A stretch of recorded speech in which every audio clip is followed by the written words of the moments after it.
महोदय, पता नहीं आपके पास एक छात्र का वीडियो क्लिप आया होगा। वह 1.5 लाख रुपए लेकर अपने कॉलेज में गया और वो वीडियो बना रहा था माननीय मुख्यमंत्री के नाम से कि मुख्यमंत्री महोदय, मेरे घर में मेरी माँ ने बचत करके 1.5 लाख रुपए रखे हैं और अगले महीने मेरी बहन की शादी होना है। अब इस पैसे से या तो मेरी पढ़ाई होगी या तो मेरी बहन की विदाई होगी, लेकिन मैं अपनी बहन की विदाई को कुछ महीनों के लिए टाल रहा हूं और अपनी पढ़ाई में इस पैसे को खर्च करने के लिए जा रहा हूं। तो राज्य का मुद्दा वो होना चाहिए था महोदय। अब एक दूसरे पे दोषारोपण करने से नहीं होगा। अगर राज्य के सर्वोच्च पंचायत जो विधानसभा जहां हम लोग बैठे हैं, अगर यहां समस्या का समाधान नहीं होगा तो क्या आसमान में होगा?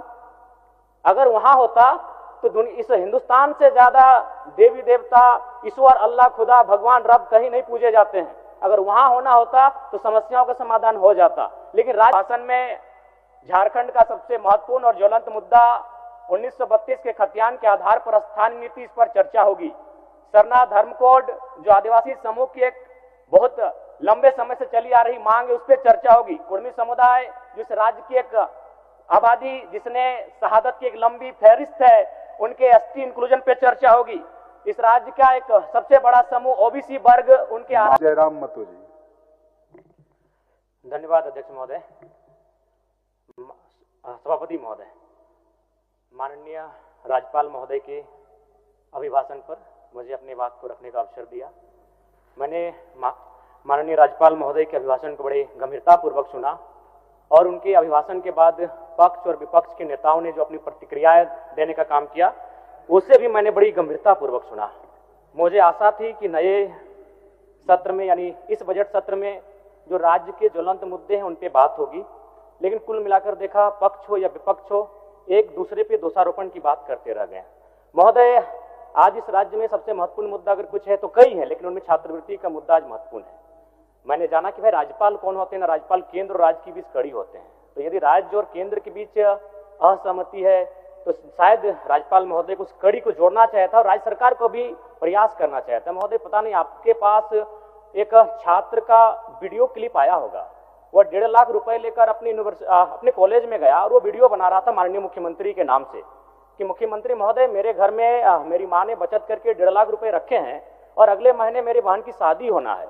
अब इस पैसे से या तो मेरी पढ़ाई होगी या तो मेरी बहन की विदाई होगी, लेकिन मैं अपनी बहन की विदाई को कुछ महीनों के लिए टाल रहा हूं और अपनी पढ़ाई में इस पैसे को खर्च करने के लिए जा रहा हूं। तो राज्य का मुद्दा वो होना चाहिए था महोदय। अब एक दूसरे पे दोषारोपण करने से नहीं होगा। अगर राज्य के सर्वोच्च पंचायत जो विधानसभा जहां हम लोग बैठे हैं, अगर यहां समस्या का समाधान नहीं होगा तो क्या आसमान में होगा? अगर वहां होता तो इस हिंदुस्तान से ज्यादा देवी देवता, ईश्वर, अल्लाह, खुदा, भगवान, रब कहीं नहीं पूजे जाते हैं। अगर वहां होना होता तो समस्याओं का समाधान हो जाता। लेकिन राज्य के सर्वोच्च पंचायत पर क्या हो रहा है अध्यक्ष महोदय? इसलिए मैं आपके माध्यम से पुनः कहूंगा, अगर असहमति है तो उस असहमति का समाधान कैसे हो? आज आपको जानकारी होना चाहिए, हजारीबाग, बोकारो, धनबाद में जो छात्र पढ़ाई कर रहे थे, जो हॉस्टल लॉज में रहते थे, वो गांव वापस आने लगे हैं। उनके माता पिता पर आर्थिक दबाव बढ़ने लगा है। वो अपना पुराने जेवरात गिरवी रखने लगे हैं, अपने खेतों को बंधक बनाने लगे हैं, अपने घर की मवेशियों को बेचने लगे हैं। ये शर्मसार करने वाली स्थिति है अध्यक्ष महोदय। अध्यक्ष महोदय, आगे मैं बात करना चाहूंगा। मुझे उम्मीद थी कि राज्यपाल के अभिभाषण में झारखंड आंदोलनकारियों के पेंशन पर चर्चा होगी, क्योंकि आप संथाल परगना से आते हैं, मैं कोयलांचल से आता हूं और इस दोनों सरजमी ने आंदोलन को एक आधार दिया है। लेकिन आज आंदोलनकारियों की बात कोई करना नहीं चाहता है। आज इस राज्य में मुझे लगता है 1/3 आंदोलनकारी तो स्वर्गवासी हो चुके हैं और जो बच्चे हैं उनमें से आधे बीमार हैं, किन्हीं को टीबी है, किन्हीं को हैजा है। आज उनके बच्चे उनसे आंख में आंख डालकर कह रहे हैं कि आपने क्यों झारखंड राज्य लिया, किसके लिए झारखंड राज्य लिया? आपने एक तो हमें ठीक से पढ़ाया नहीं, हमारे रोजगार के बारे में सोचा नहीं, आपने किसके लिए राज्य लिया? क्या 81 विधायक बनाने के लिए आपने राज्य लिया? अगर हमारे लिए लिया तो फिर हम कहां हैं? तो मैं सबसे पहले सरकार को यह भी आकृष्ट करना चाहूंगा कि आंदोलनकारी जो जेल गए हैं उनको 15,000 रुपए महीना मिले और जो जेल ना गए हैं उनको 10,000 मिले। और सबसे पहले अध्यक्ष महोदय, सभापति महोदय, आप जान रहे हैं, आप विधायक होने के बाद देखिए कितने चक्कर काटते हैं अस्पतालों के। कई विधायक, कई मंत्री अस्पतालों के चक्कर काट के आए, जबकि हम लोग संपन्न हैं। तो सोचिए उन आंदोलनकारियों की स्थिति क्या होगी जो पूरा 30 साल आंदोलन को समय दे। बिल्कुल आधे लोग बीमारी से ग्रस्त हैं। तो सबसे पहले उनके लिए जिनके पास प्रमाण पत्र है, जिनको सरकार ने मान्यता दिया है, उस प्रमाण पत्र के आधार पर इस राज्य में कहीं भी उनका निःशुल्क इलाज हो, मैं इस बात के लिए भी सरकार से मांग करता हूं। अध्यक्ष महोदय, अभी राज्यपाल के अभिभाषण में दावोस की यात्रा को सराहा गया। निसंदेह मैं भी मानता हूं, एक युवा हूं, मैं मानता हूं कि इस राज्य में सभी को सरकारी नौकरी देना संभव नहीं होगा, लेकिन रोजगार का सृजन करना, उनको कैसे रोजगार दिया जाए, उनकी आर्थिक स्थिति कैसे ठीक किया जाए, ये एक बढ़िया पहल है। तो दावोस की यात्रा पर माननीय राज्यपाल ने अपने अभिभाषण के माध्यम से चर्चा किया, लेकिन मैं उस पर कुछ चर्चा करना चाहता हूं। जैसा कि जानकारी मिली है कि 1,27,00,000, माफ कीजिएगा 1.27 लाख करोड़ से अधिक का निवेश होना है।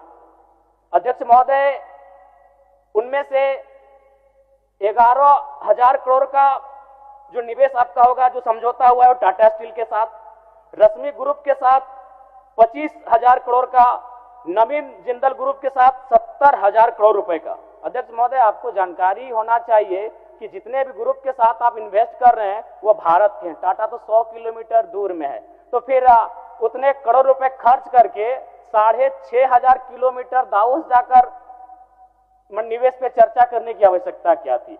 अगर, क्योंकि देखा आप इसमें सबसे बड़ा उदाहरण तमिलनाडु से आप ले सकते हैं।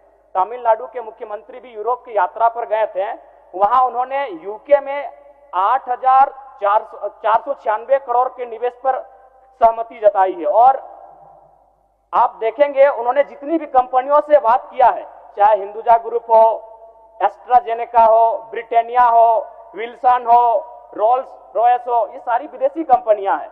तो ऐसे में एक आम जनता को ये समझ में आता है कि उनके मुख्यमंत्री अगर यूरोप गए हैं तो यूरोप की कंपनियों से बात कर रहे हैं। सब संक्षेप करें। अच्छा, ठीक है, लेकिन हमारे मुख्यमंत्री अगर टाटा से जाएंगे स्विट्जरलैंड और इंग्लैंड में बात करने के लिए तो जनता तो सवाल करेगी।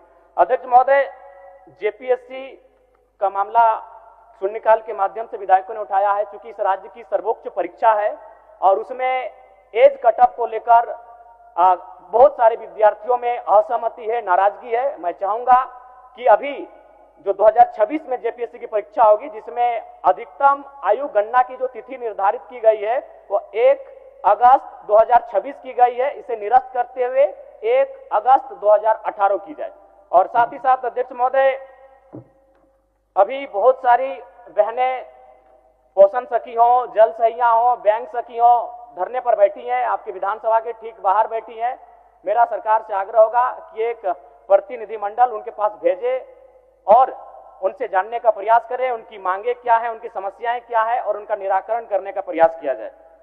अध्यक्ष महोदय, साथ ही साथ हमें आशा था कि इस बार के महामहिम के अभिभाषण में झारखंड का सबसे महत्वपूर्ण और ज्वलंत मुद्दा 1932 के खतियान के आधार पर स्थानीय नीति, इस पर चर्चा होगी। सरना धर्म कोड, जो आदिवासी समूह की एक बहुत लंबे समय से चली आ रही मांग है, उस पर चर्चा होगी। कुर्मी समुदाय, जिस राज्य की एक आबादी जिसने शहादत की एक लंबी फहरिस्त है, उनके एसटी इंक्लूजन पे चर्चा होगी। इस राज्य का एक सबसे बड़ा समूह ओबीसी वर्ग, उनके आरक्षण में बढ़ोतरी की। आपका समय समाप्त हो गया। सेकंड दे दीजिए, हम कंक्लूड कर देते हैं। उस पर चर्चा होगी, लेकिन बड़ा दुर्भाग्य की बात है कि महामहिम के अभिभाषण में, जो वास्तव में सरकार का भाषण ही होता है, इन महत्वपूर्ण विषयों पर चर्चा नहीं हो पाई। ये कहीं ना कहीं दुर्भाग्य है। तो मैं चाहूंगा इस बजट सत्र में कम से कम इन महत्वपूर्ण विषयों पे सरकार गंभीर हो, चर्चा करे और उनका निराकरण करने का प्रयास किया जाए। धन्यवाद आदरणीय सभापति महोदय।